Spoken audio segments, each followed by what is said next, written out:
اگلی حدیث سنن ابی داؤد سے ہے، انٹرنیشنل نمبر ہے اس کا 4648۔ یہ وہ عشرہ مبشرہ والی حدیث، 10 جنتی صحابہ ایک مجلس میں۔ اب دیکھیں یہ حدیث بھی یہ لوگ پوری نہیں بیان کر سکتے، جو میں آپ سے کہہ رہا تھا نا کہ یعنی پردہ ڈالا جاتا ہے، تو اس میں بھی آپ دیکھیں امام ابو داؤد نے ان لوگوں کے نام چھپا لیے ہیں جو بیچ میں تھے اور فلاں فلاں کر کے بات کی ہے۔ الفاظ دیکھیں، عبداللہ بن ظالم تابعی بیان کرتے ہیں کہ جب فلاں شخص کوفے میں آیا تو اس نے فلاں شخص کو خطیب مقرر کیا۔ یار وہ جو آئے ہیں کو بندے کا نام ہی ہوئے گا نا، ٹھیک ہے۔ وہ پھر سنن نسائی الکبریٰ کے جو چیپٹر ہے اس میں آپ کو کھلے گا، جو چیپٹر امام ابن السنی نے نکالا تھا۔ پتہ چلا وہ کیوں نکالا تھا چیپٹر؟ تاکہ یہ فلاں فلاں والا بھی معاملہ اب، لیکن امام نسائی کا یہ چیپٹر تو آ چکا ہے نا جی، عربی میں تو پہلے سے تھا۔ یہ دونوں سسپینس ہیں، یہ فلاں فلاں کون تھا وہ اگلی روایت میں، ابھی آپ مزہ لیں اس کا۔ سیدنا عبداللہ بن ظالم تابعی بیان کرتے ہیں کہ پھر سیدنا سعید بن زید نے فرمایا 9 افراد کے بارے میں میں جنتی ہونے کی گواہی دیتا ہوں، اگر 10ویں کا ذکر کر دوں تو کوئی گناہ کی بات نہیں ہوگی۔ میں نے پوچھا وہ کون ہے؟ تو انہوں نے فرمایا کہ رسول اللہ صلی اللہ علیہ وآلہ وسلم کوہ ہیرا پر کھڑے ہو کر فرمانے لگے، اے ہیرا پہاڑ تھم جا، تجھ پر اس وقت نبی یا صدیق یا شہید تو موجود ہیں۔ پھر میں نے پوچھا وہ 9 افراد کون ہیں؟ تو سعید ابن زید نے کہا کہ رسول اللہ صلی اللہ علیہ وآلہ وسلم، ابو بکر، عمر، عثمان، علی، طلحہ، زبیر، سعد ابن ابی وقاص، عبد الرحمن بن عوف، یہ کل 9 ہوئے۔ اس میں حضرت ابو عبیدہ ابن جرح کا نام نہیں ہے۔ ابو عبیدہ ابن جرح کا نام جو ہے نا وہ ترمذی والی حدیث ہے 3747، عبد الرحمن بن عوف سے، اس میں ہے۔ اور ایک دوسرا شخص جو 10واں ہے وہ بھی جنت میں۔ تو ان کا یہ وہ 10واں کون ہے؟ تو پہلے تو انہوں نے کوشش کی کہ نہ بتایا جائے، ان کا 10واں میں ہوں، سعید ابن زید۔ اچھا جی، یہی حدیث جب آئی ہے نا سنن نسائی الکبریٰ میں، جس میں امام داؤد نے لکھا فلاں شخص فلاں کو ملنے ادھر آیا تو اس نے فلاں کو کھڑا کیا، اب سنیں وہ کیا کہتے ہیں۔ سیم سند ہے۔ عبداللہ بن ظالم تابعی رحمہ اللہ بیان کرتے ہیں کہ جب حضرت معاویہ بن ابی سفیان کوفے میں آئے تو حضرت مغیرہ ابن شعبہ نے کچھ خطیب مقرر کیے، یہ دونوں فلاں فلاں نام آگے، جو کہ سیدنا علی پر زبان درازی کر رہے تھے، الفاظ یتناولون، حضرت علی کے عیب بیان کرنے لگے۔ چنانچہ سعید ابن زید نے میرا ہاتھ پکڑا اور فرمایا، اس ظالم کو دیکھتے ہو، یہ ایک جنتی شخص پر لعنت کروا رہا ہے۔ کون؟ یا مغیرہ ابن شعبہ کو انہوں نے کہا یا حضرت معاویہ کو؟ یہ مجھے کہتے ہیں جی ظالم مغیرہ کے الفاظ کدھر ہیں؟ وہ تو میں بتاؤں گا کہ وہ 6 دفعہ انہوں نے کہا اوئے مغیرہ، اوئے مغیرہ، کیونکہ اس حدیث میں الفاظ ہیں کہ انہوں نے اوئے مغیرہ کو 3 دفعہ ریپیٹ کیا، تو 6 ہو گیا نا۔ تو میں رجوع کرتا ہوں، میں نے پچھلی دفعہ کہا تھا 3 دفعہ کہا، انہوں نے 6 دفعہ کہا۔ میں بھی رجوع کرتا ہوں چیزوں پہ، ٹھیک ہے جی، وہ آگے آئے گی حدیث۔ تو ایک جنتی شخص پر لعنت کرواتا ہے؟ پھر انہوں نے 9 افراد کے بارے میں گواہی دی، پھر وہی والی حدیث ریپیٹ ہو جاتی ہے کہ وہ کون سے جنتی ہیں، 10ویں خود۔ سنن نسائی الکبریٰ میں ایک اور حدیث ہے اسی فضائل صحابہ والے چیپٹر میں، یہی تابعی کہتے ہیں کہ میں سعید ابن زید کے پاس آیا تو میں نے عرض کی کہ کیا آپ اس ظالم شخص پہ تعجب نہیں کرتے کہ جس نے سیدنا علی پر سب و شتم کرنے کے لیے خطیب مقرر کیے ہوئے ہیں؟ یہاں پہ سب کا لفظ نہیں ہے، یشتمون علی، شتم کا لفظ تو ہوتا ہی گالی کے لیے، تنقید کے لیے نہیں، وہ کہتے ہیں سب کا لفظ یہ ہے، اس میں الفاظ ہے۔ تو انہوں نے فرمایا کیا وہ ایسا کرتا ہے واقعی؟ جبکہ میں گواہی دیتا ہوں کہ 9 افراد جنت میں ہیں۔ پھر انہوں نے وہی حدیث سنائی عشرہ مبشرہ والی، اور 10واں پھر اپنا ذکر کیا۔ اب یہ حدیث صحیح ابن حبان میں، مسند احمد اور کئی کتابوں میں موجود ہے۔ اب آ جائیں ایک اور حدیث جو سنن ابی داؤد کے اندر موجود ہے۔ سنن ابی داؤد سے عشرہ مبشرہ والی حدیث ہی نہیں بیان کر سکتے۔ 4650 ایک تابعی ہیں، وہ کہتے ہیں کہ میں فلاں شخص کے پاس کوفے کی مسجد میں بیٹھا ہوا تھا اور اہل کوفہ بھی موجود تھے۔ پھر امام داؤد نے فلاں لکھ دیا، فلاں کا کوئی نام ہی ہوئے گا، کوفے کی مسجد میں، بڑی جامع مسجد میں بیٹھا ہوا تھا۔ وہ فلاں کون تھا؟ وہ حضرت مغیرہ ابن شعبہ تھے۔ امام احمد بن حنبل نے یہ حدیث نقل کر کے ان کا نام بھی لکھ دیا۔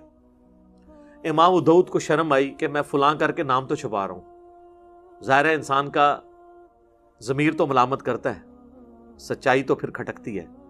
آپ حیران ہوں گے اس حدیث کے بعد نا امام ابو داؤد نے ایک حدیث لی ہے، اس میں تو انہوں نے فلاں لکھ دیا، دونوں حدیثوں میں فلاں فلاں کر کے نا فلاں کو بچا لیا۔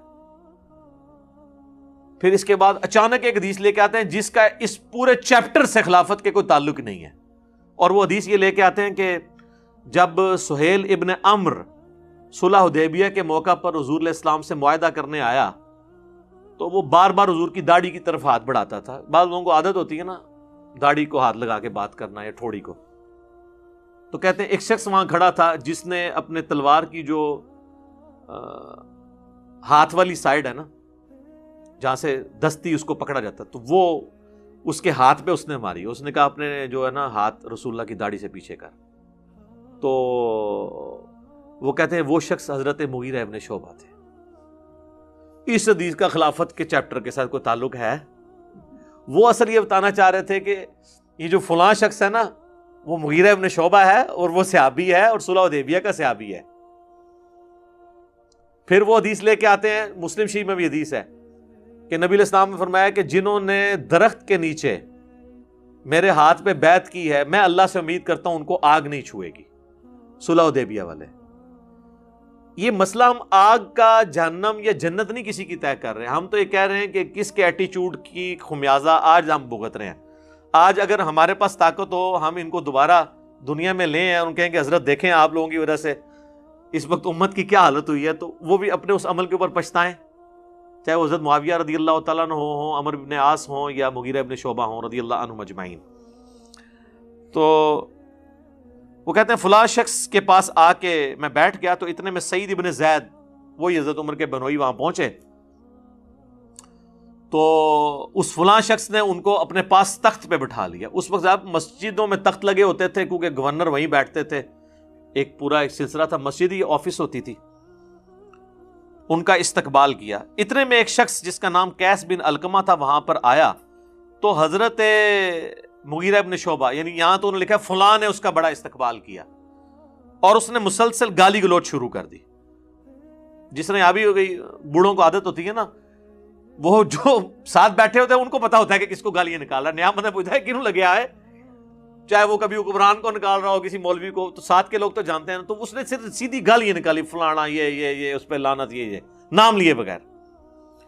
تو حضرت سعید ابن زید نے کہا یہ کس کو گالیاں نکال رہا ہے؟ تو انہوں نے کہا یہ علی ابن ابی طالب کو نکال رہا ہے۔ یہ فلاں نے جب کہا، فلاں کون؟ مغیرہ ابن شعبہ، مسند احمد میں آ جائے گا آگے۔ اللہ اکبر۔ اب ادھر تو فلاں ختم نہیں ہو سکتا تھا نا، یہاں پہ الفاظ ہیں، سعید ابن زید نے فرمایا میں دیکھ رہا ہوں کہ تمہارے سامنے اصحاب رسول کو گالیاں دی جاتی ہیں اور تم اس کو نہ تو برا سمجھتے ہو نہ ان لوگوں کو روک رہے ہو، حالانکہ میں نے خود رسول اللہ سے یہ بات سنی تھی اور میں اس بات سے ڈرتا ہوں کہ میں کوئی ایسی بات رسول اللہ کی طرف منسوب کروں جو آپ نے نہ فرمائی ہو اور قیامت والے دن رسول اللہ مجھ سے پوچھ لیں کہ تو نے مجھ پہ جھوٹ کیوں باندھا تھا۔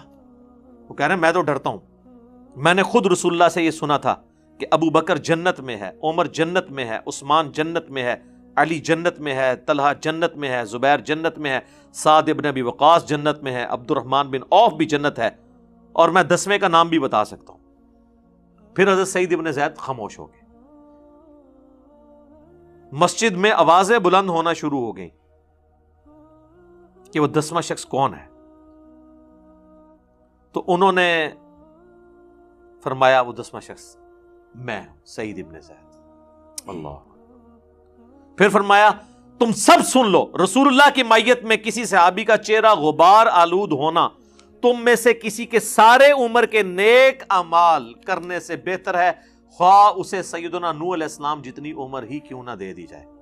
یہ آپ کو حدیثیں تو بیان کرتے ہیں، آپ کو یہ نہیں بتاتے یہ حدیثیں کن لوگوں کو سنائی جاتی تھی، جن لوگوں کا آپ دفاع کر رہے ہیں اور جن کے فضائل آپ کو سنانے چاہیے ان کے فضائل سنانے کو آپ رافضیت کہتے ہیں۔ تو پھر سب سے بڑے رافضی تو سعید ابن زید ہوئے، نعوذ باللہ۔ یہی حدیث پھر مسند احمد میں نے پورا اس کا ایک طریق نقل کیا ہے، اس میں الفاظ موجود ہیں، اور اس میں الفاظ ہے جب وہ گالیاں دیتا ہے نا وہ قیس بن علقمہ، تو حضرت سعید ابن زید غصے میں کہتے ہیں اوے مغیرہ، اوے مغیرہ، اور حدیث کے الفاظ ہیں وہ 3 دفعہ کہتے ہیں، یعنی 6 ہو گئے. تو وہ کہتے ہیں یہ کہاں؟ وہ کہتے ہیں جی صحابی سے اس طریقے سے تو نہیں بات کر سکتا تھا. یار حضرت علی پہ لعنت ہو رہی ہو تو یہ کہا جائے گا کہ پیارے مغیرہ بھائی جان یہ کیا کر رہے ہیں آپ؟ آگ ہی لگے گی نا ایک سابقون الاولون میں سے سعید ابن زید کو. ٹھیک ہے، اللہ اکبر. پھر انہوں نے پوری وہ حدیث بیان کر دی. ایک اور حدیث سنن نسائی الکبریٰ کے اندر ہے، وہی فضائل صحابہ والے چیپٹر میں. اس میں تو واضح الفاظ ہیں کہ وہی تابعی عبداللہ کہتے ہیں کہ حضرت مغیرہ نے خطبہ دیا اور اس میں سیدنا علی کو سب و شتم کا نشانہ بنایا، تو اس پہ سعید ابن زید نے فرمایا میں گواہی دیتا ہوں کہ میں نے رسول اللہ سے خود سنا تھا، اے ہیرا پہاڑ تھم جا، تجھ پر اس وقت نبی، صدیق اور شہید ہی تو ہیں. پھر نبی علیہ السلام نے فرمایا ابو بکر، عمر، عثمان، علی، طلحہ، زبیر، سعد ابن ابی وقاص، عبد الرحمن بن عوف اور سعید ابن زید سب جنت میں ہیں. عشرہ مبشرہ کی رٹ لگائی ہوتی ہے اہل سنت کے ہاں، یہ عشرۃ مبشرۃ حدیث بھی نہیں 10 جنتی صحابہ کی بیان کر سکتے، آدھی بیان کرتے ہیں. ایک اور حدیث سنن نسائی الکبریٰ کے اندر یہی تابعی کہتے ہیں کہ میں سعید ابن زید کے سامنے بیٹھا تھا تو وہ فرمانے لگے ہمارے حکمران ہمیں حکم دیتے ہیں کہ ہم اپنے بھائیوں پر لعنت کریں. الفاظ ہیں نلعن اخواننا، یہ کہتے ہیں سب کا مطلب تنقید ہے، اس میں لعنت کے الفاظ ہیں. اور بے شک ہم تو کبھی لعنت نہیں کریں گے بلکہ ہم تو ان کے لیے اللہ کی بارگاہ میں دعا ہی کریں گے. میں نے رسول اللہ سے خود یہ بات سنی تھی کہ آپ فرما رہے تھے ان قریب میرے بعد بہت فتنے ہوں گے. بنو امیہ کو سعید ابن زید کہہ رہے تسی وہی فتنے ہو جڑے حضور نے دسے سن، ساڑھے تے مسلط ہو گے. اور ایسے ایسے ہوگا. اسی دوران ایک شخص وہاں آیا اور اس نے سعید ابن زید سے کہا میں تو حضرت علی سے دنیا میں ہر چیز سے بڑھ کے محبت کرتا ہوں. ہم تو کہہ رہے ہیں سبحان اللہ، یہ لوگ ہوتے کہتے ہیں اس کو ایران سے فنڈ آتا ہے. رسول اللہ سے بھی بڑھ کے محبت کرتا ہے؟ یقیناً رسول اللہ سے بڑھ کے نہیں کرتا. نہیں اور باقیوں کدھر گئے؟ یہ تو رافضیت شیعت والی باتیں. سعید ابن زید کو جب اس نے کہا نا کہ یہ تو لعنت کرواتے ہیں اور میں علی کو ہر چیز سے بڑھ کر محبوب رکھتا ہوں، اس پر سعید ابن زید نے کہا تمہیں بشارت ہو، تم ایک جنتی انسان سے محبت کرتے ہو. پھر سعید نے کہا سنو، رسول اللہ سے میں نے خود سنا تھا ابو بکر، عمر، عثمان، علی، طلحہ، زبیر، عبد الرحمن بن عوف، سعد ابن ابی وقاص یہ سب جنت میں ہیں. اگر چاہوں تو 10ویں کا نام بھی بتا سکتا ہوں. 10ویں وہ خود تھے. پھر جب لوگوں نے زور لگایا تو پھر انہوں نے اپنا نام بتایا. ایک اور حدیث ہے سنن نسائی الکبریٰ کے اندر اور یہ ابو داؤد کے اندر موجود ہے. عبد الرحمن تابعی کہتے ہیں کہ سعید ابن زید حضرت مغیرہ ابن شعبہ کے پاس بیٹھے تھے تو حضرت مغیرہ نے حضرت علی کے بارے میں نازیبا الفاظ کہے تو سعید ابن زید وہیں پر کھڑے ہوئے اور فرمایا میں رسول اللہ سے خود یہ سن چکا ہوں کہ اہل قریش میں سے 10 لوگ جنتی ہیں، رسول اللہ، ابو بکر، عمر، عثمان. اچھا اس میں انہوں نے حضرت علی کا نام حضرت عثمان سے بھی پہلے لے دیا کیونکہ ان پہ سب و شتم ہو رہا تھا. شیخین کی فضیلت پہ تو اہل سنت کے ہاں اتفاق ہے، لیکن حضرت علی اور عثمان والی فضیلت جو ہے اس میں اختلاف پایا جاتا ہے. تو یہاں انہوں نے حضرت علی کا نام پہلے لیا، حضرت عثمان، طلحہ، زبیر، عبد الرحمن بن عوف، سعد ابن ابی وقاص اور پھر اپنا بھی ذکر کیا. اب میں اس کو کنکلوڈ کرتا ہوں. میرے بھائیو مسند احمد میں ایک حدیث ہے، اس کی صحت میں اختلاف ہے. مشکات میں بھی حضرت علی کے چیپٹر میں حدیث ملتی ہے کہ جس نے علی کو گالی دی رسول اللہ نے فرمایا اس نے مجھے گالی دی. اب جو نبی علیہ السلام کو گالی دیتا ہے اس کا معاملہ پھر کیا ہوگا؟ اس کی سند پہ اختلاف ہے، لیکن شیخ زبیر لیزئی صاحب اللہ تعالیٰ ان کی قبر کو نور سے بھر دے، ان کو نیک کاموں کا اجر دے، انہوں نے بڑا انصاف کیا. انہوں نے مشکات میں حدیث آئی نا تو اس کی فوٹ نوٹ پہ لکھا کہ اس کی سند تو ضعیف ہے، لیکن جو روایت مسند ابی یعلا میں موجود ہے، جو الموجب الصغیر طبرانی میں بھی ہے اور سنن نسائی الکبریٰ جس کو امام ابن سنی نے جو چیپٹر نکال دیا تھا اس کے اندر بھی موجود ہے، خصائص علی اور یہ والا چیپٹر 2، یہ خصائص علی والے چیپٹر میں کہ ابو عبداللہ تابعی بیان کرتے ہیں کہ ام المومنین سیدہ ام سلمہ جو ہماری ماں سب سے آخر میں فوت ہوئی ہیں، واقعہ کربلا کے بھی 3 سال بعد 64 ہجری میں واقعہ کربلا ان کی زندگی میں ہوا ہے. ام سلمہ وہ کہنے لگی کہ تمہارے ممبروں پر رسول اللہ کو گالیاں دی جاتی ہیں. تو تابعی کہنے لگا معاذ اللہ، یہ کیسے ہو سکتا ہے؟ تو انہوں نے کہا کیا تم حضرت علی اور ان سے محبت کرنے والوں کو گالیاں نہیں دیتے ہو؟ یہ کہتے تھے علی پر لعنت نعوذ باللہ، علی سے محبت کرنے والوں پر لعنت نعوذ باللہ. تو ام سلمہ نے کہا کہ تم رسول اللہ کو گالیاں دے رہے ہو، کیا تم یہ نہیں کہتے ہو علی اور اس سے محبت کرنے والوں پر لعنت؟ اور میں نبی کی بیوی گواہی دیتی ہوں کہ علی سے سب سے زیادہ محبت رسول اللہ کیا کرتے تھے۔ تم جب یہ کہتے ہو نا کہ علی سے محبت کرنے والوں پر لعنت، تو یہ حضرت علی سے سب سے زیادہ محبت کرنے والے خود رسول اللہ تھے صلی اللہ علیہ وسلم۔ اس پہ تو میں وہ آیت ہی پڑھوں گا، سورۃ الاحزاب کی آیت نمبر 57، جو آیت درود سے اگلی آیت ہے، ان الذین یؤذون اللہ ورسولہ لعنہم اللہ فی الدنیا والآخرہ وأعد لهم عذابا مہینا۔ بے شک جو لوگ اللہ اور اس کے رسول کو تکلیف دیتے ہیں ان پر اللہ کی لعنت ہے، دنیا میں بھی اور آخرت میں بھی، اور اللہ تعالیٰ نے ان کے لیے ذلیل و خوار کر دینے والا عذاب تیار کر رکھا ہے، والعیاذ باللہ تعالیٰ۔ اللہ کی لعنت ہے جو یہ حرکت کر رہے ہیں، ہم لعنت نہیں بھیجتے، ہمیں نبی الاسلام نے اس سے منع کیا۔ میں نے پہلے بھی کئی دفعہ یہ چیز عرض کی تھی کہ قرآن حکیم میں منافقین کو بھی جو خطاب ہوا ہے نا بعض جگہوں پر، وہ یا ایھا الذین آمنو کے ساتھ ہوا ہے۔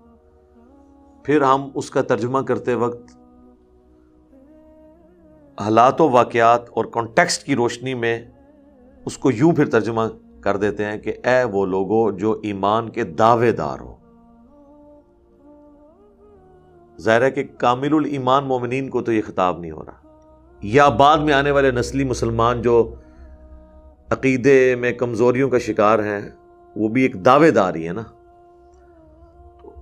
اس کے ثبوت میں کئی ایک آیات ہیں، ان میں سے ایک آیت یہ بھی ہے سورۃ النساء کی آیت نمبر 136۔ آپ ذرا اس کے الفاظ کے اوپر غور کریں تو ظاہر ہے کہ یہ کامل الایمان مومنین سے یہ بات نہیں کی جا سکتی۔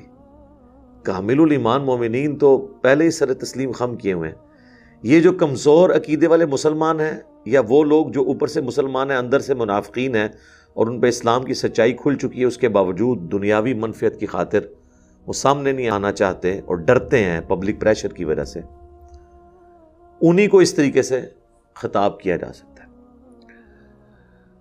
منافق کا جو ورڈ ہے یہ نفق سے نکلا ہے، اور نفق عربی میں کہتے ہیں سرنگ کو، ٹنل کو۔ ریل گاڑی کی سرنگ تو ہم نے یہاں دیکھی ہیں، عرب ملکوں میں تو یہاں پہ بھی ابھی بعض جگہ پر کوہاٹ کے پاس ایک ٹنل بنی ہے جو روڈ والے راستے میں۔ اسی طریقے سے بعض جانور ہیں وہ ٹنل کھودتے ہیں زمین کے اندر، خرگوش ہیں، چوہے ہیں، تاکہ اگر ایک سوراخ کی طرف سے کوئی جانور ان کو شکار کرنے کے لیے آئے تو وہ دوسرے سے نکل جائے، ایسکیپ روٹ ان کے پاس موجود ہوتا ہے۔ منافق کو منافق اس لیے کہا جاتا ہے کہ اس کے بھی دو رخ ہوتے ہیں، جیسے ایک سرنگ کے دو رخ ہیں۔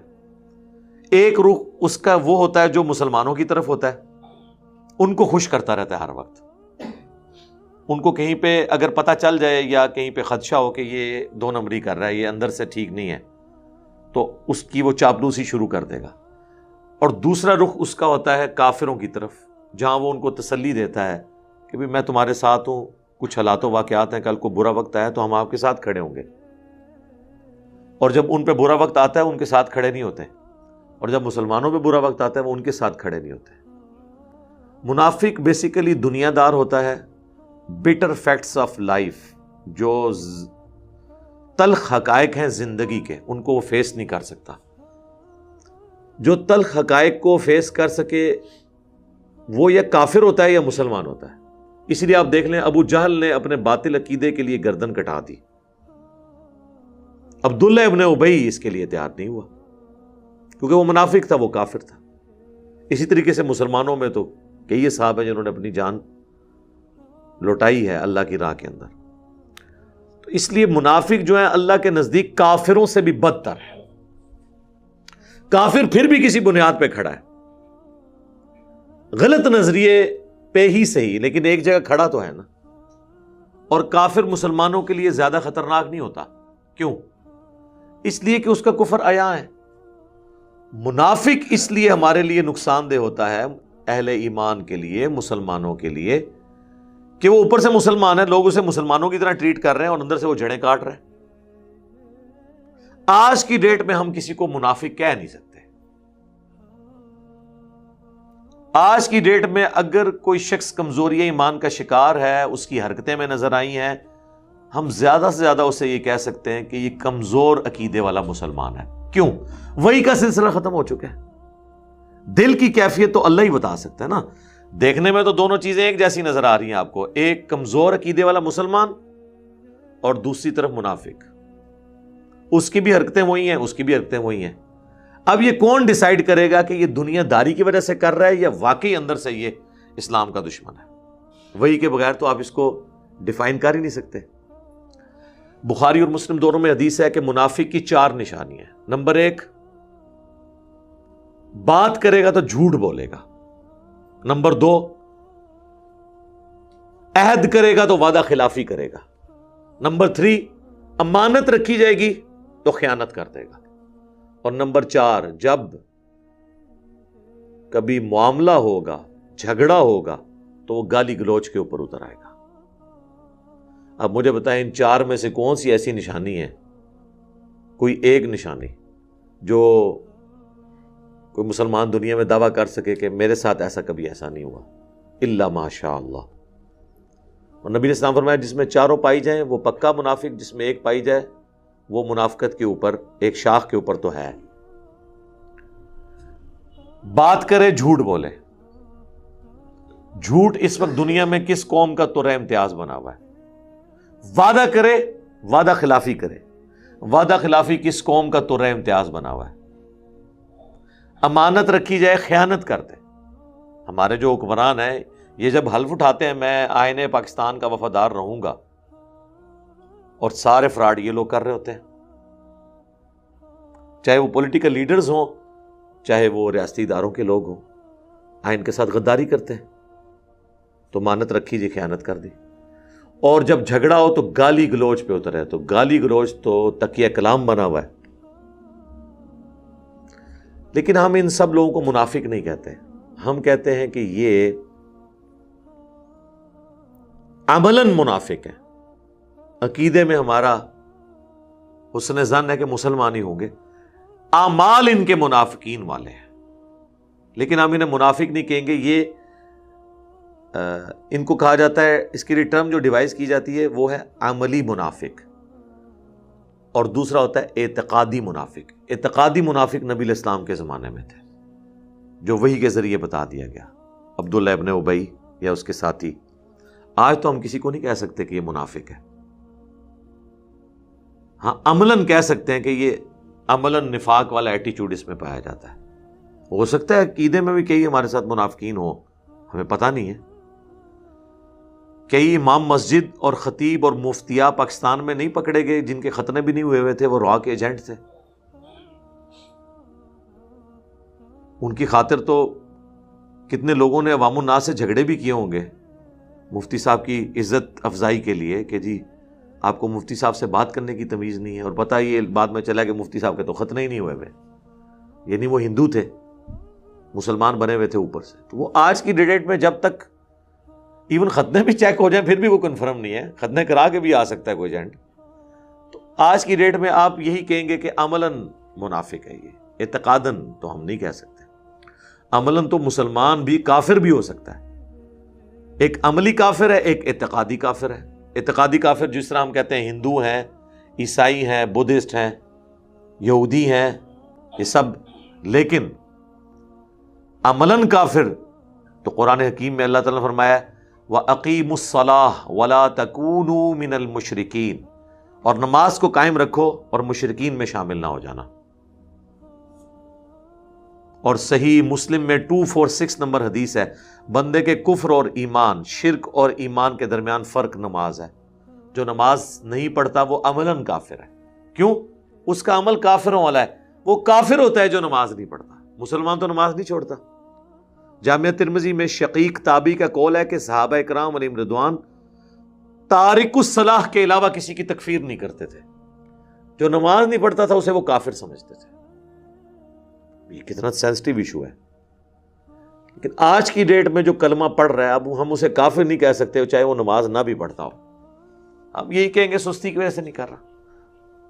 اب اللہ کی مرضی اسے معاف کرے یا نہ کرے یہ تو اللہ کی مرضی ہے, ہم تو نہیں ڈیسائیڈ کر سکتے آخرت کا معاملہ. لیکن اسے بتائیں کہ بھائی عملاً تم کافر ہو, تمہارا عمل کفر والا ہے. اللہ کی مرضی کسی کو چھوڑ دے کسی کو پکڑ لے، وہ اللہ کی مرضی ہے۔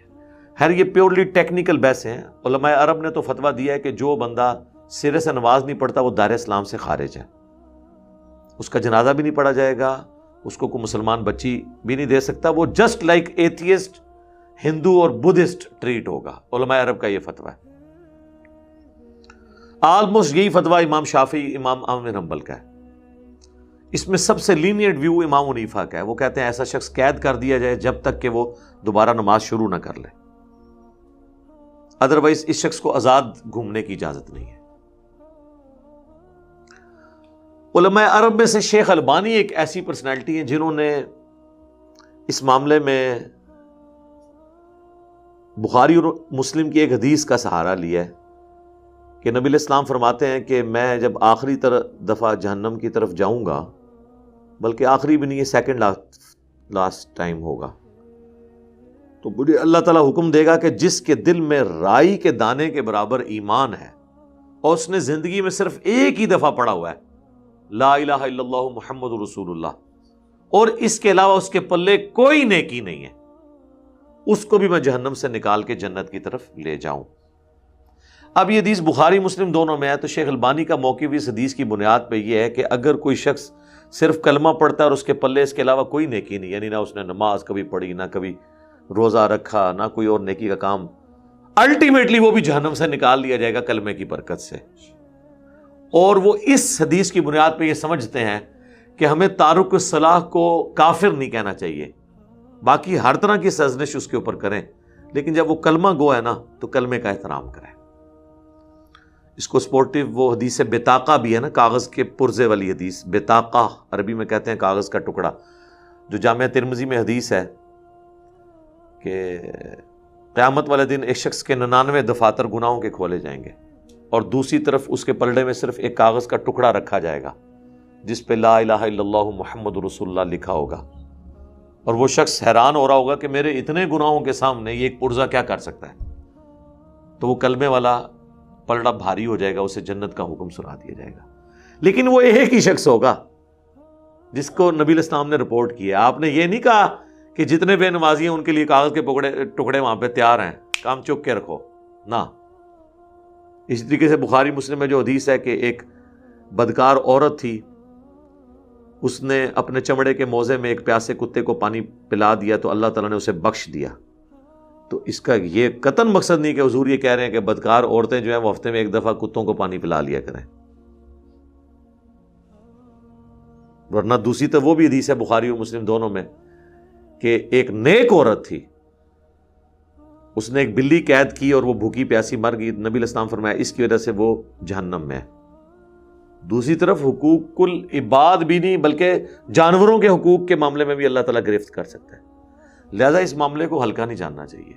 ہم آخری درجے تک کوشش کرتے ہیں کسی کی تکفیر نہ کریں، لیکن اگر دنیاوی منفعت کو دیکھا جائے تو کوئی شخص بھی اگر اس کو یہ پتا چل جائے کہ جو یہ نہیں کرتا وہ غدار وطن ڈکلیئر ہوگا اور ایک ہفتے کے اندر پھانسی لگ جائے گا، تو آپ دیکھیں یہ سارے لوگ نماز شروع کر دیں گے، وہ کہیں گے جی یہ تو ڈیفینیشن جب ہوگی محب الوطنی کی، حب الوطنی کی، ادروائز پھانسی چڑھ جانا ہے جس نے نماز نہ شروع کی، تو اس کا مطلب یہی لے رہے ہوں گے۔ البتہ صحیح مسلم کی جو حدیث ہے نا 246 کہ بندے کے کفر اور ایمان، شرک اور اسلام کے درمیان فرق نماز ہے، اس کا مطلب وہ یہ نہیں لیں گے۔ جہاں دنیا کی منفعت جڑی ہوتی ہے وہاں پہ ہم پھر اس قسم کے مطالب لینا شروع کر دیتے ہیں۔ تو اب یہ میں نے ساری باتیں اس لیے کی، میں نے ظاہر ہے کہ ایک جو بھی گفتگو اس وقت اللہ تعالیٰ شرح صدر مجھے کرتا ہے میں وہ گفتگو کر دیتا ہوں، تاکہ ہماری یہ قرآن کلاسز کی ریکارڈنگ کے اندر وہ سب کچھ جو میں نے اتنے سالوں کی محنت سے حاصل کیا ہے، ٹیکنیکل بحث ہیں اور وہ ساری چیزیں جو قرآن سے جڑی ہوئی ہیں، وہ آپ تک پہنچ جائیں۔